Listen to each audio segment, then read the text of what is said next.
Hello everyone, welcome back to the channel. Last video में हम introduction skill को discuss कर चुके हैं।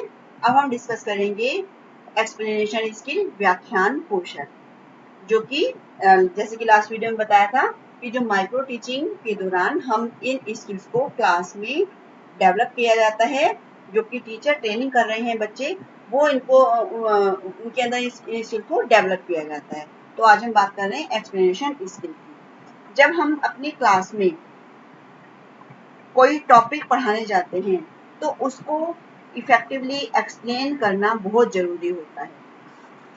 बहुत सारे हमारे रूल्स ऐसे होते हैं, ऐसे कंसेप्ट होते हैं जो हमें बिना एक्सप्लेनेशन के बच्चों को नहीं समझा सकते। तो इसके लिए जो टीचर है इनको एक्सप्लेन करता है, और इस एक्सप्लेनेशन में वो इस कौशल के अंतर्गत जो कंटेंट है उसका उस पर बेस्ड जो पूरी तरह से संबंधित क्रमबद्ध होना चाहिए। जो भी सा कंटेंट है उस कंटेंट में सार्थकता होनी चाहिए, वो सीक्वेंस में होना चाहिए। जो टीचर स्टेटमेंट दे रहा है वो स्टेटमेंट रेलिवेंट स्टेटमेंट होनी चाहिए। इस तरह से explanation is defined as an activity to bring about an understanding about a concept, a principle और अ फिनोमेना।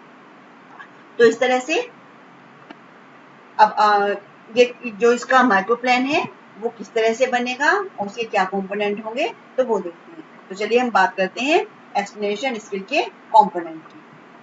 मैं डॉक्टर अनीता आज आपको ये बताने जा रही हूँ एक्सप्लेनेशन स्किल के बारे में, और इससे ही आपको ये वीडियो को शेयर भी करना है जिससे कि ये दूसरे आपके साथियों तक भी पहुंच सके।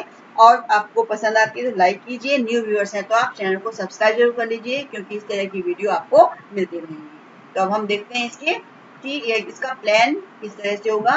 तो यहाँ पर माइक्रो लेसन प्लान नंबर 2 आ जाएगा आपका, और एक्सप्लेनेशन स्किल यानी कि स्पष्टीकरण या व्याख्यान कौशल इसे कहेंगे। डेट डाल देंगे, क्लास और सब्जेक्ट डालेंगे, टॉपिक लिखेंगे, और आपका जो पीरियड है वो रहेगा, और ये इसका जो टाइम पीरियड है 5 to 6 मिनट होता है। तो अब देखते हैं इसके जो कंपोनेंट हैं, डिजायरेबल और नॉन डिजायरेबल अनडिजायरेबल बिहेवियर है। मतलब अब जब हम किसी भी कंसेप्ट या आइडिया को एक्सप्लेन करते हैं तो उससे संबंधित जो हमारी स्किल्स है उसमें डिजायरेबल और अनडिजायरेबल दोनों तरह के बिहेवियर, जो टीचिंग बिहेवियर है उसमें शामिल होते हैं। तो इस बात का ध्यान रखना है कि इस जो ये हमारी स्किल है, इस स्किल को प्रैक्टिस करने में इस बात का ध्यान रखा जाता है कि जो डिजायरेबल बिहेवियर है उसकी फ्रीक्वेंसी ज्यादा से ज्यादा हो, और जो अनडिजायरेबल बिहेवियर है उन्हें घटाते घटाते बिल्कुल ही खत्म करने का प्रयास किया जाना चाहिए। तो हम देखेंगे पहले डिजायरेबल बिहेवियर क्या है। यह है इंट्रोडक्टरी स्टेटमेंट, प्रस्तावना जो कथन है। तो सबसे पहले प्रस्तावना कथन का जो प्रस्तावना कथन वो किस तरह से कहा गया, यानी कि जो उपयुक्त प्रारंभिक कथन है वो किस तरह से किया गया। जो हमारा प्रारंभिक कथन है, प्रारंभ में उसकी घोषणा की जाती है कि टीचर को किस विचार या कौन सा कंसेप्ट किसको एक्सप्लेन करना है। तो जो ये हमने डिक्लेयर किया अपनी क्लास में, उसमें स्टूडेंट उसको व्याख्या को सुनने में और समझने में मानसिक रूप से तैयार हो जाते हैं जब हम अपनी इंट्रोडक्टरी स्टेटमेंट देते हैं। उसके बाद है यूज ऑफ एक्सप्लेनिंग लिंक, व्याख्या सेतुओं का प्रयोग। तो कोई भी कंसेप्ट है या नियम है उसकी व्याख्या करने के लिए हम विभिन्न कथनों में जब क्लास में स्टेटमेंट देते हैं तो उन इस स्टेटमेंट में तारतम्यता होती है, निरंतरता होती है। इसको बनाए रखने के लिए हम बहुत से लिंक को यूज करते हैं, जैसे मैंने कहा भी जैसे कि, तो ये आपका हो गया एक्सप्लेनिंग लिंक हो गया। इसलिए, अतः, क्योंकि, ताकि, इसके बजाय, दूसरी, ऐसा है, इसलिए, जबकि, अर्थात, ये क्या है एक्सप्लेनिंग लिंक्स हैं। तो इनका एक्सप्लेनेशन में इनका प्रयोग करना है।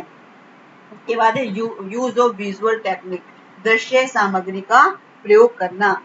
अब हम कुछ टॉपिक को एक्सप्लेन करने हैं, उसकी अपनी एक्सप्लेनेशन को इफेक्टिव बनाने के लिए हमें कुछ विजुअल टेक्निक भी यूज करनी होगी, कुछ उनको विजुअल भी दिखाना होगा। यूज ऑफ कॉम्प्रिहेंसिव क्वेश्चन, अब हमने उनको एक्सप्लेन कर दिया तो अब हम ये देखेंगे हम जो हमने पढ़ा है वो कहाँ तक समझ आया, तो हमें कुछ कॉम्प्रिहेंसिव क्वेश्चन भी पूछने हैं। यूज ऑफ एसेंशियल पॉइंट्स, यहाँ पर एसेंशियल पॉइंट्स हैं, उन पॉइंट्स को भी यूज करना है, यानी कि आवश्यक बिंदुओं पर ध्यान देना। कवरिंग एसेंशियल पॉइंट, किसी भी कंसेप्ट को समझने से संबंधित व्याख्या अपने आप में अधिक से अधिक महत्वपूर्ण होनी चाहिए। जो भी मुख्य आवश्यक बातें आपके जो कंसेप्ट है, उस कंसेप्ट को भली भांति स्पष्ट करें, उसको कॉम्प्रिहेंसिव बना सकें, और इसका पूरा पूरा ध्यान रखना है। उसके बाद है डिफाइन टेक्निकल वर्ड्स, जो भी टेक्निकल वर्ड्स हैं, तकनीकी शब्दों का प्रयोग किया गया है, उनको भी आपको डिफाइन करना है। कंक्लूडिंग स्टेटमेंट, निष्कर्षात्मक जो आपका कथन है, वो कथन निष्कर्ष बताना है कथन का, कि निष्कर्ष कथनों का प्रयोग व्याख्या के तुरंत बाद संपूर्ण व्याख्या को सार के रूप में प्रस्तुत करने के लिए किया जाता है। ये आपके थे पूरे डिजायरेबल बिहेवियर, जिसकी फ्रीक्वेंसी को ज्यादा से ज्यादा बढ़ाना है, इसको क्लास में यूज करना है। अब किसकी फ्रीक्वेंसी को घटाना है ये भी देख लेते हैं। यूज ऑफ इरेलीवेंट स्टेटमेंट, जो इरेलीवेंट स्टेटमेंट है यानी कि निरर्थक कथनों का प्रयोग हो रहा है वो। लैक ऑफ कंटिन्यूटी, निरंतरता का अभाव है। यूज ऑफ इनएप्रोप्रिएट वर्ड्स और पैरास, कभी कभी हम जो है ऐसे इनएप्रोप्रिएट वर्ड यूज कर लेते हैं, जिनका अनुपयुक्त शब्दावली का प्रयोग करते हैं, जिनका ये कोई महत्व नहीं होता। Lack of continuity in fluency, ये जो है आपके इस तरह से ये कंपोनेंट हो गए। अब इन कंपोनेंट को ध्यान में रखते हुए अपना प्लान बनाना है। यहाँ पर पीपल टीचर एक्टिविटीज हैं, यहाँ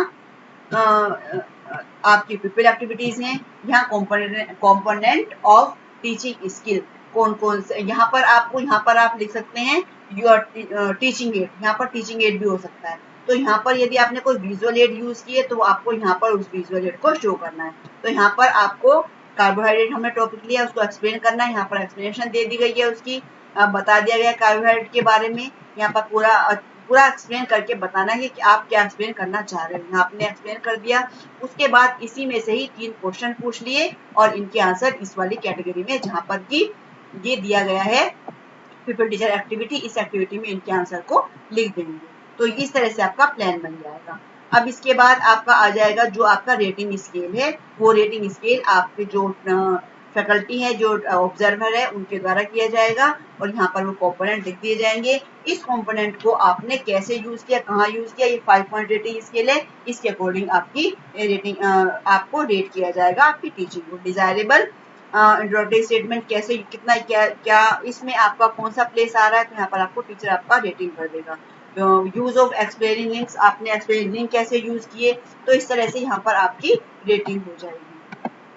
तो इस तरह से आज हमने जाना कि एक्सप्लेनेशन स्किल जो है माइक्रो प्लान किस तरह से बनाया जाता है। इसके बाद में हम डिस्कस करेंगे क्वेश्चनिंग स्किल और रीइंफोर्समेंट स्किल को डिस्कस करेंगे कि किस तरह से इसका प्लान बनाया जाता है। इसके साथ ही सेशन को यहीं खत्म करते हैं। Thank you so much.